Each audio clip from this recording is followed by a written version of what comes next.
What if scaling your business and selling it or a life-changing exit didn't mean sacrificing your relationship, but strengthening it? This episode is for high-achieving and high-performing couples who want to win in business and at home. John and Jen Bocchi built one of the most respected practice groups in the US. They scaled it, transitioned part of it, and stayed deeply connected along the way. We had a vision to create an amazing dental practice. When we first met each other, I was a dental hygienist, and he had just bought his first practice. As we saw so many similarities and passions, it grew into what we have today.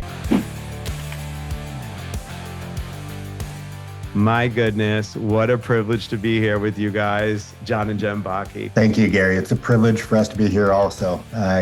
You've had such a big impact on our lives, and we're excited to be here and be able to discuss, our journey in business with you and with each other. Yeah, thank you so much for having us. You bet. Sorry for interrupting, because I'll be interrupting the whole time because I'm so jacked up about this. And thank you for being first thing I want to acknowledge you for is for being unstoppable. Here you are in an Airbnb, because I know that that's not your decor, right? They normally would be in a beautiful home, and you're on the road, and I asked you to do this, and you said yes. And that's the first thing I want to acknowledge, is that you're unstoppable. The thing I know about you most is that you're an aligned couple, great, incredible parents. I know your kids, they're amazing. I get to watch you as parents. I get to watch you as entrepreneurs. We've had a long-term relationship. And, I just couldn't be more honored and privileged to share you with my community, because 85% of the people that listen here are entrepreneur, high-performing couples. And so your wisdom today is going to be extraordinary for people as they go through their own journeys. So let's just get a little plot here, a little background. Let's go all the way back to the day you guys met, right? And decided to go into dentistry and business together. So let's set some backdrop here. Yeah. We started with a working relationship, and I think we really were drawn to each other because of the passion we have for dentistry and business and life. We had a vision to, create an amazing dental practice and life.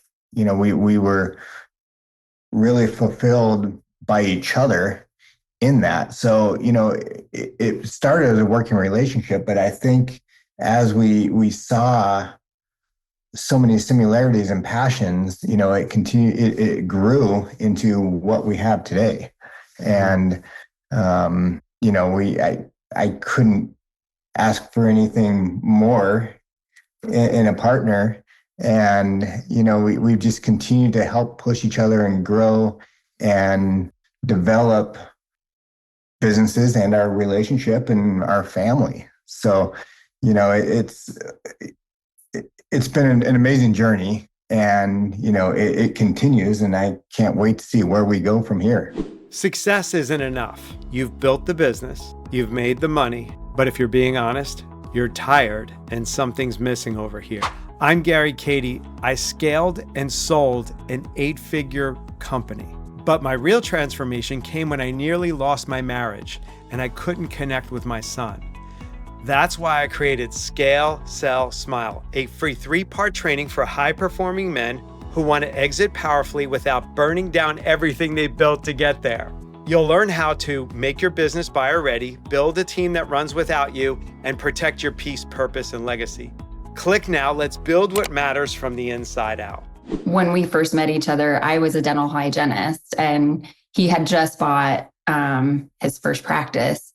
And it was a little intimidating for me because the practice was definitely very old school, not what I was used to. I came from very progressive high-end practices. So it was a big leap for me to take the position. But I saw his passion, I saw his vision, and I knew how driven he was. And I was very much obviously attracted to that and wanted the same things in life. So I just think, looking back on everything, it was definitely meant to be. and my first reaction is, oh, how sweet is this? And then I'm like, was that a breach of HR policy? You know? Maybe a little. So, it's funny how we meet and how we connect, right? So, John, and you're a very progressive. I mean, you want to get these two are the top of the food chain when it comes to dentistry. I mean, world class. But we all start somewhere, and we have our humble beginnings. And John bought this practice, and that was the first of four, right? Along your journey, and I think you have five. How many? Yeah, we have purchased four and started one. Yeah. So, it's been a long journey. When did you guys connect? When was the first practice? Just to get some timeline here. So my original practice was bought in early 2006. Okay. And yeah, it was in a very old building. There were 3 employees. We didn't even have a practice management software. It was a paper schedule and QuickBooks. And when I walked in to do the interview, there was patio furniture in the reception area. And I was like, there is no way I'm taking this job. So I want to highlight something here. You both had high standards and high values, but what you stepped into was not that at the time, right? So it's important to identify that 2006, the standards were lower. But what values did you notice in each other? I think I want to highlight values because values are key to successful business and a key to successful relationship. Most often in the background of a business and of a relationship, and I'd like to bring it to the foreground because to me, if you don't have aligned values, like inherent what your standards are and what you value, that is one of the key things I believe in having a successful relationship and a successful business, as you know. So let's just start talking about, let's move into like, what did you notice value-wise for each other that was really stood out? I think passion to want to create the best dental practice possible. Yeah. And, our drive for that and dedication. There was nothing that would stop us, even a very old practice that, I was nothing that I could have ever envisioned purchasing, but it was a starting place. Mm-hmm. And being able to, have the knowledge to be able to grow it. And Jen came from offices that, I really respected. I was not from a dental background, so I kind of knew what I knew, and her knowledge about the way, high-end practices ran was invaluable to me. Mm-hmm. I think for me, as far as values, it's interesting with a dentist hygienist relationship. There has to be a lot of trust involved. Just from, a complete clinical standpoint, there has to be a huge amount of trust. And I always felt very comfortable. He was always making very great decisions. And if there was something that I didn't understand, I felt comfortable in questioning it outside the room and learning from him. And he also had the same respect for me and learning from me as to why I was recommending certain things. So we just built a strong foundation from the beginning, from clinical standpoint, and that just grew in our personal relationship as well. Yeah, so I want to highlight what you just said there. So first was passion. You have inside man is meaning you create your life from the inside out. Your internal purpose and internal values are mapped out over your business and your relationship. And most people don't make that connection. The other thing I want to highlight is your ability for leadership. Now, leadership means you guys go first. That's the definition. Leadership means you go first. You demonstrate it. You're the power of example. Everybody around you sees you, not what you say to them, but who you're being and what you do, right? And then you decided that mediocrity is not going to be the standard. Excellence is. So, there's excellence standing there. So you're not bumping in like, if, let's say in the hygiene room, Jen, you're diagnosing and you have a certain standard of when you're educating. I mean, obviously in law, you can't diagnose, but you're going in and educating the patient, and it's mapping out over John. And then there's safety and trust. And I want to highlight safety and trust here. This is a missing element too in business, not only between husband and wife, but between parents and their kids, between employees. This idea of not domination and self-righteousness, but collaboration and curiosity. And when you come from collaboration and curiosity, as you guys did, all of a sudden you realize like, oh, he listened to what I said. That elevates safety. So having a space of like, let me be curious, creates trust, creates two-way dialogue, which creates this magical, connected, supportive, loving relationship at home and at work. That's what I just heard, right?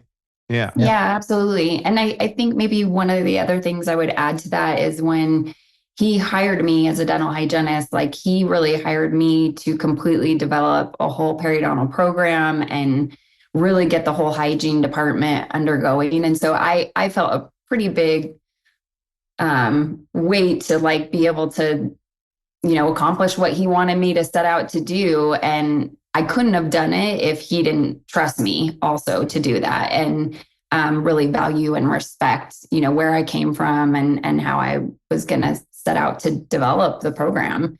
So trust was a huge piece between us, and the fact that we were both curious and we were able to respect each other's decisions. Yeah. Yeah. I want to highlight something here. Finding who, not how. We as entrepreneurs don't have to do everything. When you really get the who, like, John, you identified and listened to Jen and heard where you knew where she came from. You heard her speak, you got her sense, and then you gave her the space. You set an outcome. You weren't micromanaging and controlling her tasks of creating a hygiene department. You merely said, she's world-class. She's done it before. I'm going to tell her what my vision looks like and then give her the space to do it and then collaborate with her and be curious if she's giving me something that I don't see and learn from her. And when you put yourself on that kind of level playing field rather than domination, control, because we men tend to think we have to force and have this big presence.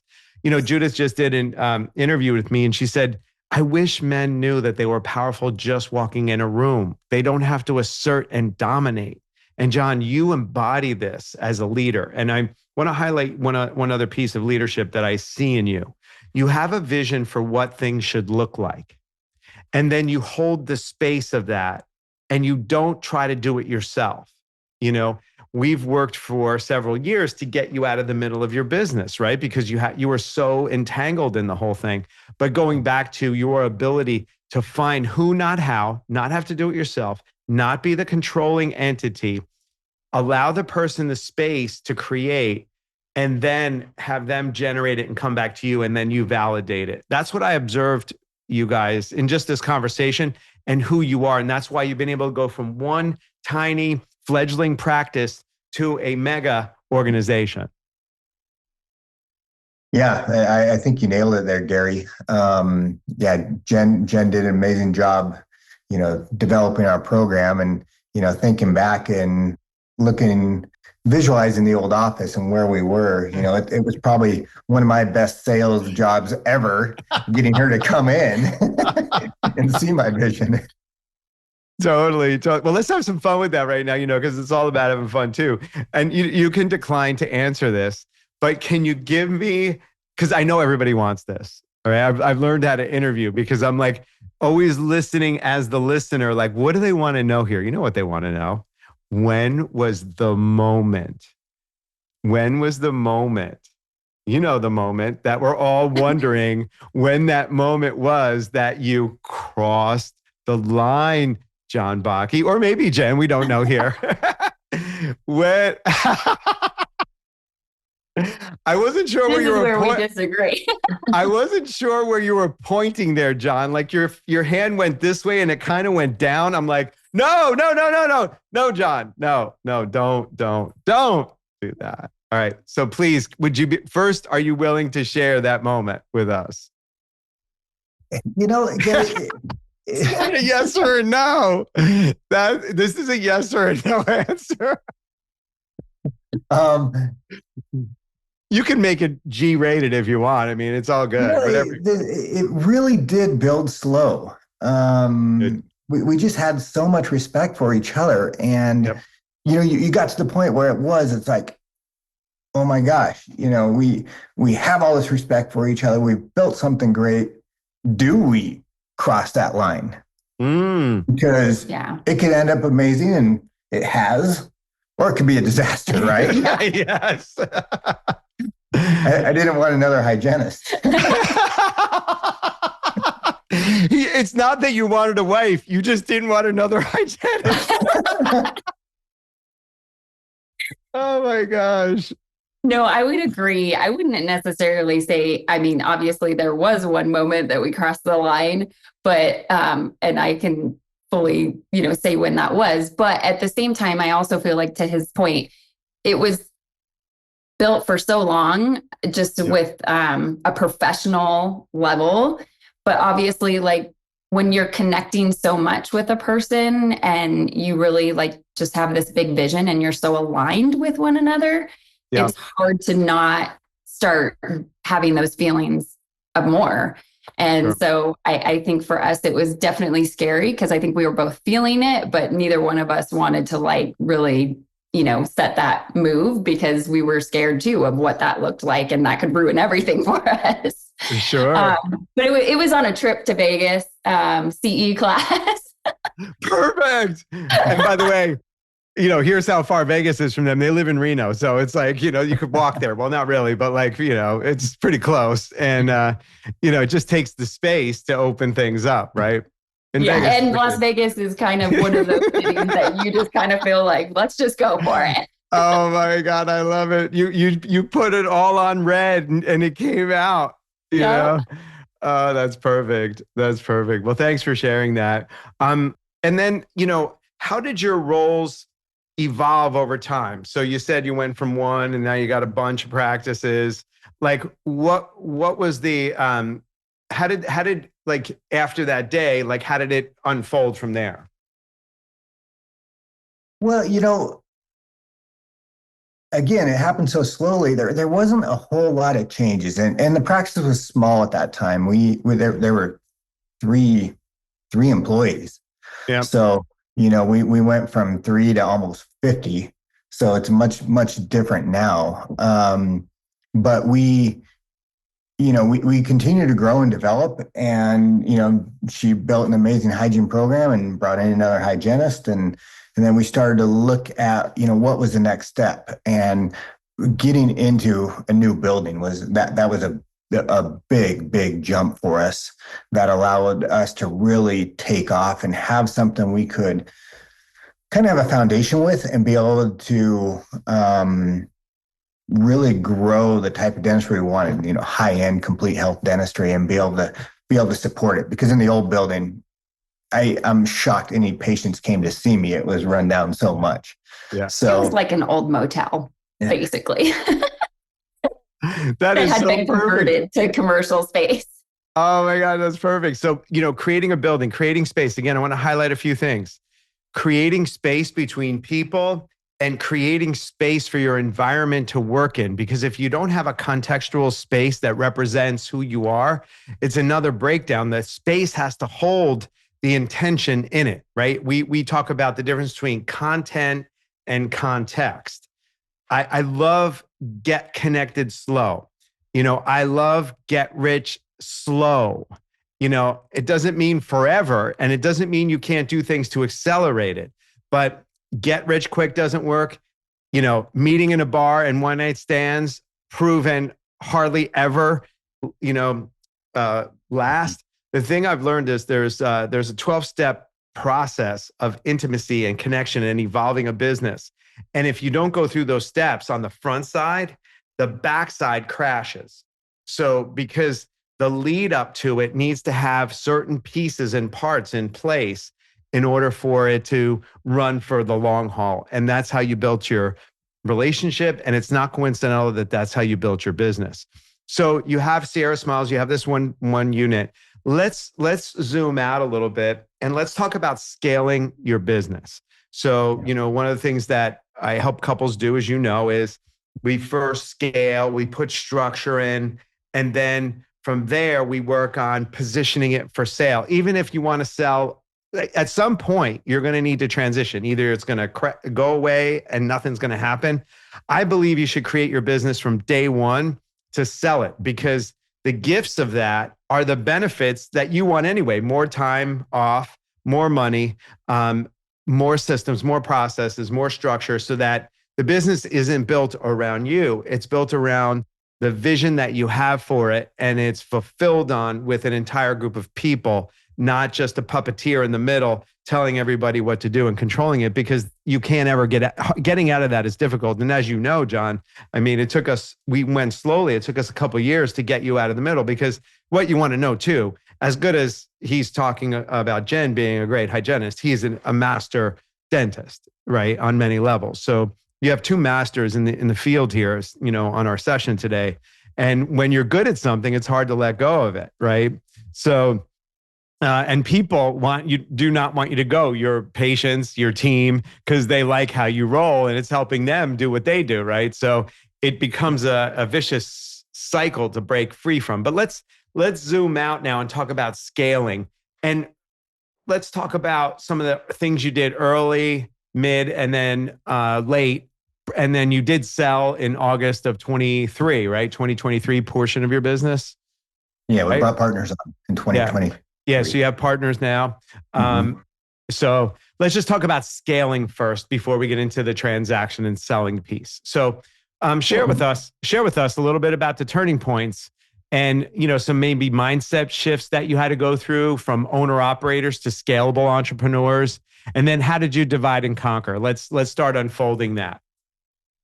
Yeah, I think, number one, I started out 20 years ago now. It's crazy to say that, but, dentistry was much different back then. I mean, most people, their practice was John Bocchi, DDS, family dentistry. And, I knew right away, kind of thinking about building a business, I wanted to build a brand, not just a business. And, Sierra Smiles was that brand.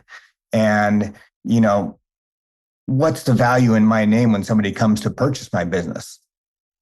There's value to it if you transition with them, but they're going to want to change it someday. They don't want Bocchi family dentistry forever.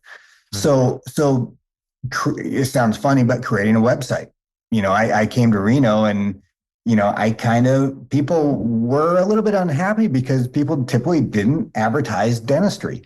So creating a website, starting to do mailers, creating the Sierra Smiles brand, it was a little bit of a disruptor. And, the old school, people probably didn't have a real favorable, outlook on what I was doing because it hadn't been done that way. So I came in and, I was fortunate to come in during that time and be the disruptor and be able to grow and develop the business where other people weren't doing that.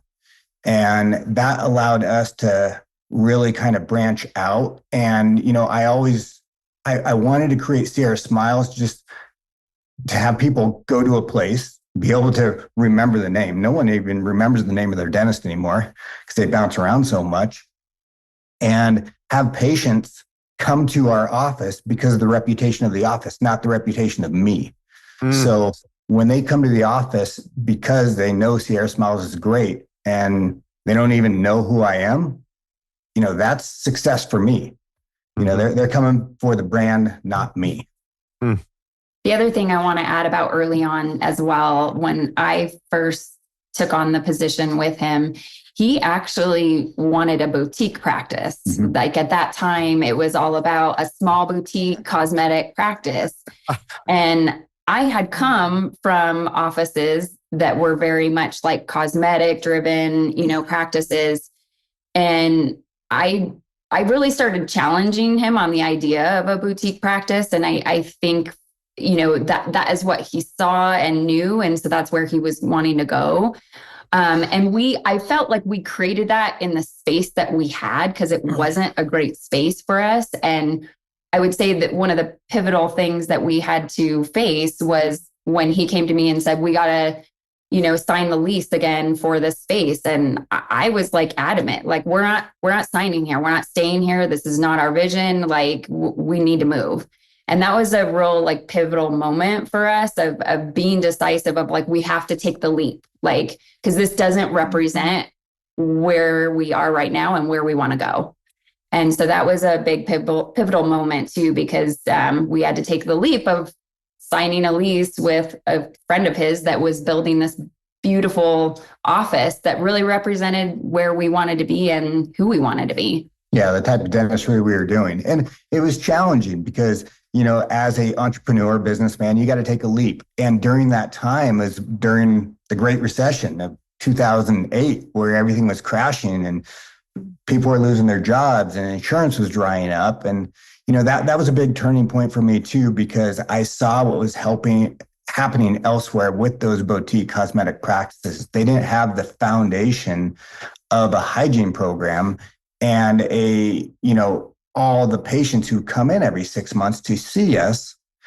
And those were the businesses that were going out of business. And that was really the first time you saw that with dental offices going out of business, because they didn't have a foundation of a strong patient base to help them get through those rough times. So, at that point, and when Jen really pushed me to move into the new location, we were just wanting to grow our patient base, our foundation, and be able to really grow from there. Yeah, I want to highlight two things that you said for our viewers. Number one, in couples, this is gender specific. Women have better visionary abilities than men do. We're more present time beings. That's why I always say that's why we like boobs, because they're right there. They're just right there. We love them. They're right there. They're just like we just think they're just great because they're just like, we're more present. Women go picket fence, 2 kids, Harvard, Stanford, or Harvard and Oregon Ducks. Is that the school? Yeah. I don't know. I know you're Yep. Oregon. And by the way, they do school me on how I say Oregon and Nevada. So, because I say those back east very wrongly, very poorly. So the first thing is, the key here is that men, I'm speaking to you specifically here, trust your lady when she's sharing about a vision, because they can see things out further than we can. Trust that process. So often I have to mitigate the, either the male leader wants to go too far, too fast, too much. And that also happened here, right? We'll get into that a little bit. But also when they see the picture of like, hey, it might be a risk, because I've tapped into Judith a bunch of times, would not have done the thing she recommended, but did it. And both times they were extraordinary in our life. Like, buying a certain apartment at a certain price. And I was like, no, I'm not doing that. I'm a kid who lived in a $40,000 home. You want me to spend what on that? And, stuff like that. Right. So that's number one. Number two, John, I want to acknowledge you for, and highlight this. You talked about not building your personal brand, but a business brand. Very, very different. And most of us, when we get into business, especially men, it becomes our identity. So we actually get validated by our business. And if your name's on it and you can't see past like building this just for you, you're going to have to make some big changes downstream, which are all doable. We do them. I happen to do them all the time. But you did it early. You got to see. And I want to give an idea about a brand is an idea. See, that's scalable. An idea is scalable if all people want it, right? Like, so you wanted to provide whole body health. You wanted to provide a high standard. Those are all ideas. You happen to be a dentist sitting in a chair delivering that, but it's not because of you, it's from you. The idea of from you as an idea allows the business to grow past you very quickly. And that's one of the key things. But we all don't do that, John. We all don't have, you have like this strength and humbleness simultaneously that most of us men don't have. It's like ego driven, I'll show you, we'll outrun, outthink. And you have this beautiful, and I've observed it from the start, you have this beautiful humility, and then you have this smarts, and then you have this drive, but you're able to uncollapse them. And then that's why you're able to create that. And I have guys that are coming that I just started with that I have to undo them being in the middle of it and having it be about them. And by the way, as you know, I'm sober 17 years. The biggest thing when I sold my company was the ego identity that I had to strip down that I didn't think I had, because when I stepped out the next week, I had no appointments on my calendar, and I felt unworthy and useless in the world. So big deals on all that. Nice job. So here you are. Now you're in this new building. Now you're cranking. Now all of a sudden, let's fast forward to, when we met. Let's do a little bit of that, because that was like I remember I came out to visit you, and basically the entire session was spent on dismantling all the things that Jen was doing, because you created this vision, John, and then it fell on Jen, and she was the middle of operations. And I remember, Jen, like, your skin's so supple, and your eyes are bright, open wide, beautiful smile. But like, when I first met you, you were like, Maniac. Yes. Yes, I'll never forget. It was great. And my first thing is find where the thing is stuck. And I found that day, everything was stuck. You were the bottleneck. And so let's talk a little bit about that. Well, I would say once we got into the new building, things really took off for us. We also, started a family, and I am from Lake Tahoe, so it was super important for us to make sure that we were spending time and family and not just going all in with work. But interestingly enough, we made the decision to purchase a practice in Tahoe as a means to us getting away to a place that we love and being able to also, share family time up there. And so we had taken that leap and gotten our second practice where he was sharing his time back and forth, and we were spending a lot of time up there.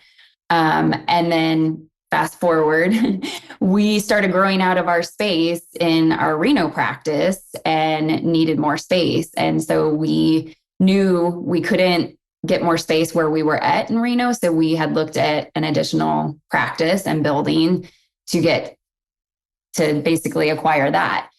So at that point, when we had met you, we were 3 practices in, and our third practice, it was pretty fresh for us. And we had taken over from a doctor that had been practicing for a lot of years, and he wanted to stay on board with us. And that just presented a lot of challenges, especially with, our vision when we met you was always complete health, but we never called it complete health. But we always knew we wanted to take care of the whole person and really help them understand like the importance and the connection of the mouth body and, everything that goes along with that. And so when we met you, it was so inspiring because it helped us really create a vision. I felt like we were just spinning and didn't really understand where we were going. And so you were such like a pivotal point in our life to go, okay, we're on this path, but we don't know where we're going. And you really identified it of like, you have this vision, and you helped us create this vision, our purpose, our values, and really be able to speak it, to all of our team members. And really from that point on, just be able to move forward, because we were stuck when we met you. And a huge piece of that was because I had stopped working hygiene at that point, was trying to help with a lot of the operations side of it. And I was also, managing a rental in Tahoe that we had, and, taking on so many other pieces. I tend to be a rescuer, so I wanted to just take everything on. But when I met you, I felt like I was a Sherpa, like behind John, like running up the hill behind him, carrying everything with us. And so it really helped me when you unpacked everything for us of, what do you want to hold on to and what do you want to release? And I think for me, I didn't feel like I was allowed to release. I just felt like I had to keep up and keep going. And that was not the path that was going to work for us, because we were, definitely starting to have more issues in our personal life and our work life, just disagreeing more on things and really feeling disconnected. So that was a huge pivotal moment when we met you and got to really unpack like what we had created and where we wanted to go with it. Yeah, we zoomed out and we mapped out who's doing what. And it was like Jen's name was pretty much on everything, including, and I still covet this picture that you sent me of Jen snow blowing at their rental. That was like that for me was like, all right, this is it. So anytime I would see them overwhelmed, I wouldn't send a text to like, hey, you need to stop doing that and start doing this. I would just send the picture of, even if it was in the summer, Jen all bundled up and snow blowing at their Airbnb in Lake Tahoe. By the way, you want to get to this Airbnb because it is pretty special in Lake Tahoe. So Yeah, for sure. yeah. So very cool, very cool. And I remember, like, Jen, let's talk about the underbelly. So anybody who takes that as an acceptable thing, it became unacceptable to you, but you just stayed in it because you can grind it out. And that's what we do as entrepreneurs. We'll grind it out. We think we have to do it and we don't have any other options. And then all of a sudden, I remember when I started pulling things away, and you identified yourself as a rescuer. Like we look at personality types. So once you identify, oh, I like to rescue things, like, and you get fulfillment on that, but it also goes over the line where you're suffering. And that's the thing. We're here to knock out the suffering. And we don't even realize that our personalities, you might be a rescuer, like you're taking on, I'm going to rescue John. I'm going to rescue this practice. I'm going to rescue this. And then all of a sudden you give your soul away inside of it. And then I remember, like, it was like, you didn't get a chance to work out, and like your sister's close, and like, you couldn't do the things that you love to do, and it becomes imbalanced. And I remember, let's just talk for a second. When you release things, like, did you notice like there was a pull to hold on to it for a little bit? Was there, like, was that there for you? And I think that holds true for any entrepreneur, is you feel like you don't deserve to let go of a lot of those things and that you have to keep holding on to them. And so that's where it just, it was one of those moments where it's like, if we want to get to where we're going, we have to release some of this, because we cannot, like, we have to make it unacceptable. We cannot move forward if we are holding on to everything that we are. And then it doesn't allow the people around us and all of our employees to grow either. And that's where you really helped us understand that, like, the more that we can learn to trust other people around us and to really allow them and empower them, they're going to lift us up. Yep. And that was a turning point for me too, is to really convey the purpose and vision. And, our culture of the business is, it's far beyond John Bocchi. If I step back, I can impact far more people than I could if I was sitting chairside doing dentistry every single day.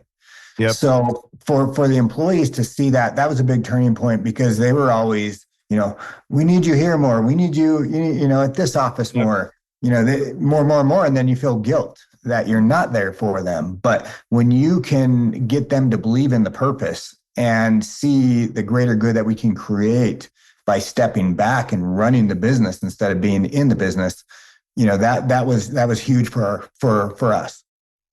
And I'll never forget that day, Gary. I mean, I remember bawling my eyes out and just crying, being like, I know I need to change. I know I need to do something different. And you helped us really find what that path looked like and be able to set an intention to be able to move forward.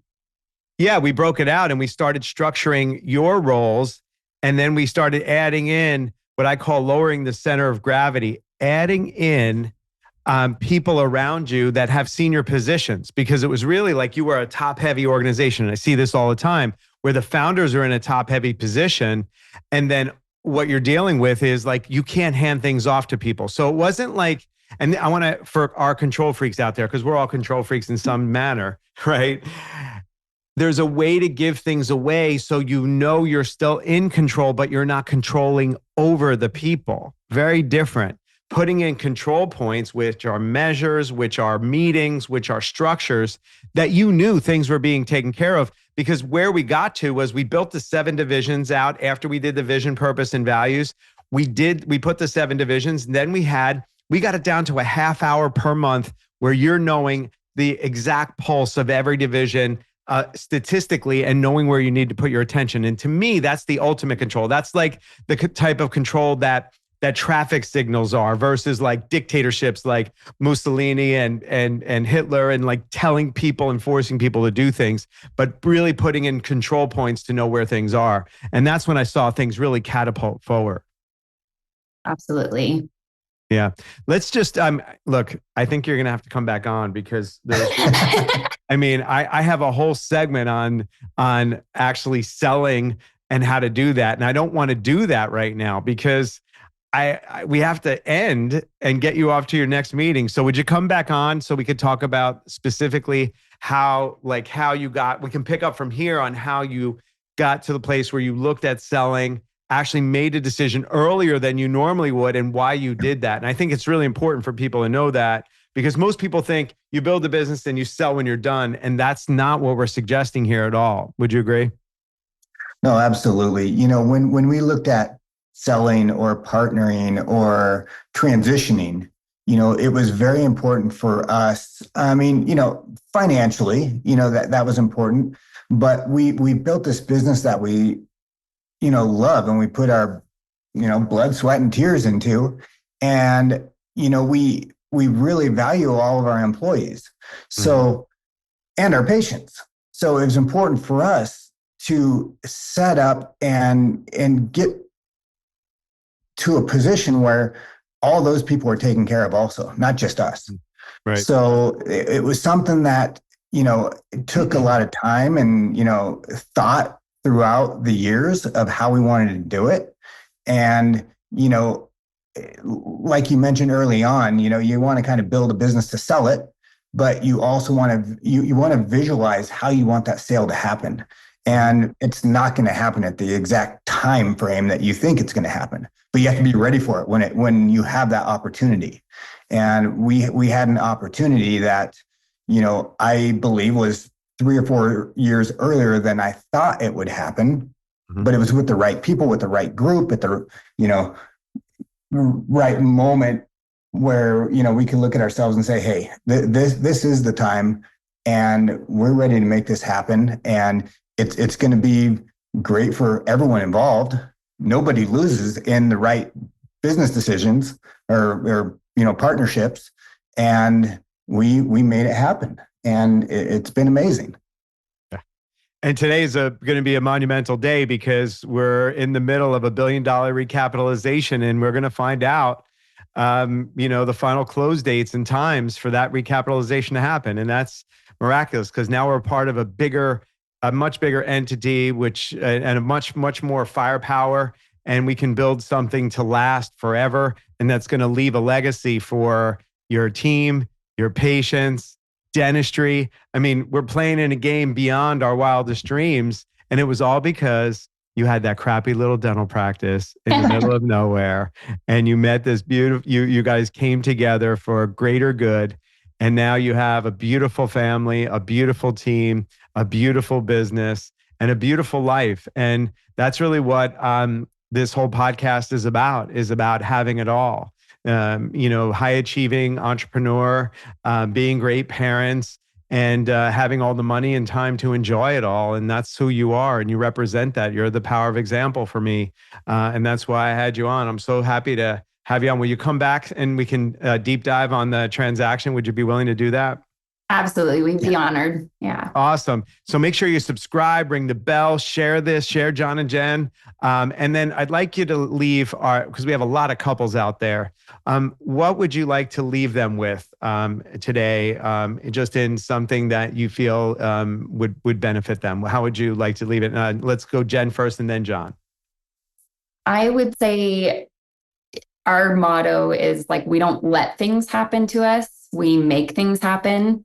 That's on a business front and a personal side. So if we feel like things are slipping personally between us, we go on a date night, we reconnect, so just really being proactive and making things happen versus sitting back and letting things happen. Good. John? Yeah. And, just, make sure you always have that love and respect and trust, and somebody who always pushes you to be better. Yeah. Yeah. Fantastic. Well, I'm so grateful that you've taken the time on your vacation to be with us.